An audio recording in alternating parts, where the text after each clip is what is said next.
aí mais um exemplo do rigor da justiça eleitoral. Aliviou a barra da chapa Bolsonaro-Mourão, pelos motivos já apresentados, mas naquilo em que há uma prova cabal em relação ao Francisquini, eles foram lá e cassaram o mandato. Por que que o candidato político ele se sente com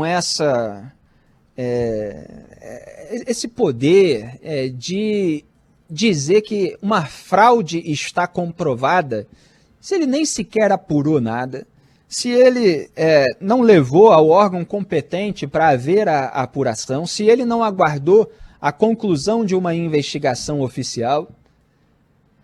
Então, você tem no Brasil, na arena política, uma banalização da mentira em relação a questões de natureza criminal.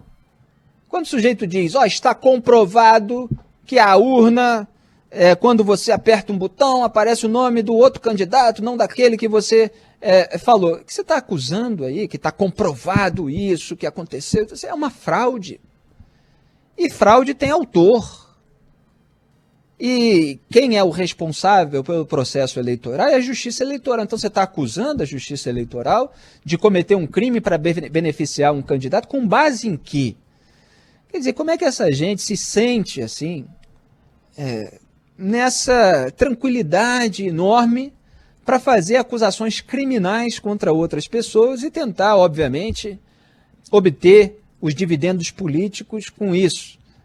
Mobilizando uma massa mais fanatizada, mais radical a seu favor, gerando aí todo um tumulto que, no extremo limite, pode propiciar uma violência na realidade, porque você começa a ter o universo paralelo nas redes sociais, as pessoas começam a habitar esse universo paralelo e, em determinado momento, aquelas pessoas que habitam o universo paralelo da propaganda mentirosa, elas agem na realidade.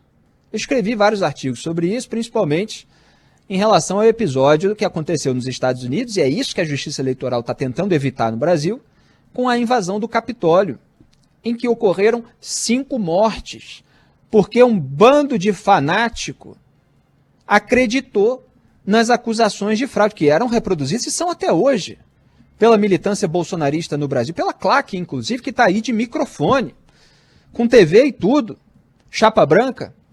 Eles ficam repetindo essas asneiras, gente que não apura nada, gente que não é da área jornalística.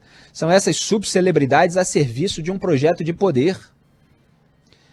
Lá nos Estados Unidos, um bando de fanáticos ficou acreditando nessa história e foi lá invadir o Capitólio, como se fosse assim, algo bonito, belo e bom e justo. Nós estamos combatendo os fraudulentos, os fraudadores da nossa eleição e tal. Quer dizer, você tem uma alegação que torna aquele ato selvagem, bárbaro, terrorista, algo assim belo, justo, legitimado por supostos fatos que jamais foram comprovados e que foram, inclusive, repudiados, porque justamente não são fatos, é tudo ladainha e dor de cotovelo, choro de perdedor, não foram rejeitados, repito, pelos próprios juízes que o Donald Trump colocou na Suprema Corte dos Estados Unidos, algo que é muito raro de acontecer aqui no Brasil. Aqui no Brasil, qual é o padrão? O padrão é o político colocar no STF quem é subserviente a ele, quem topa a conivência eterna com o seu grupo político.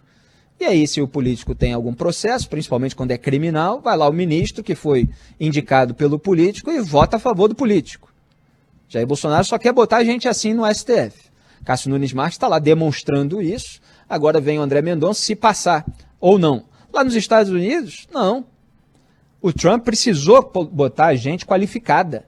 Precisou botar gente que de fato tem ali uma influência da tradição de pensamento conservador, não é dessa vigarice aqui no Brasil que eles tentam enobrecer com esse nome de conservadorismo, absolutamente deslocado de qualquer tradição burkeana, do Edmund Burke, do pai do conservadorismo, kirkiana, né, de Russell Kirk, o autor conservador americano que resgatou a obra de Edmund Burke, e de tantos outros que eu já citei em tantos artigos e comentários.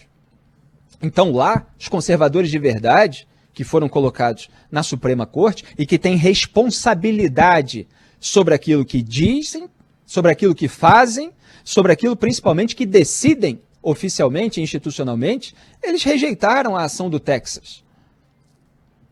Agora, o político, mesmo aquele que os colocou lá, ele continua a vender propaganda, a fabricar um universo paralelo. E aí você tem o pessoal fanatizado, em geral, sofrendo de uma ausência da figura paterna e procurando num líder político aquele modelo de masculinidade, né? É o pessoal aí que já fala até em tesão em líder político. É um negócio assim realmente impressionante. Então, voltando aqui para o ponto central, a Justiça Eleitoral não está querendo que haja no Brasil um episódio igual, pior, muito menos pior, né? Parecido, ou mesmo menos pior, mas morreram 5, vai permitir que haja um tumulto aqui, possa morrer uma pessoa, já seria terrível. Qualquer ato de violência, mesmo que não morra ninguém, já seria terrível.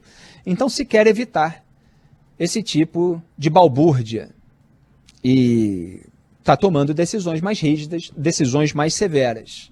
Há sentido nisso. Claro que tudo é passível de discussão, qual é o limite, etc., mas no momento em que a velocidade da desinformação é muito alta e que a fabricação de realidades paralelas podem gerar, no universo real, da primeira realidade da qual falava o filósofo Eric Voegelin, um banho de sangue, você precisa começar a tomar medidas mais duras, até para dar um alerta geral e servir como força dissuasiva para quem pensa em incorrer nesses atos.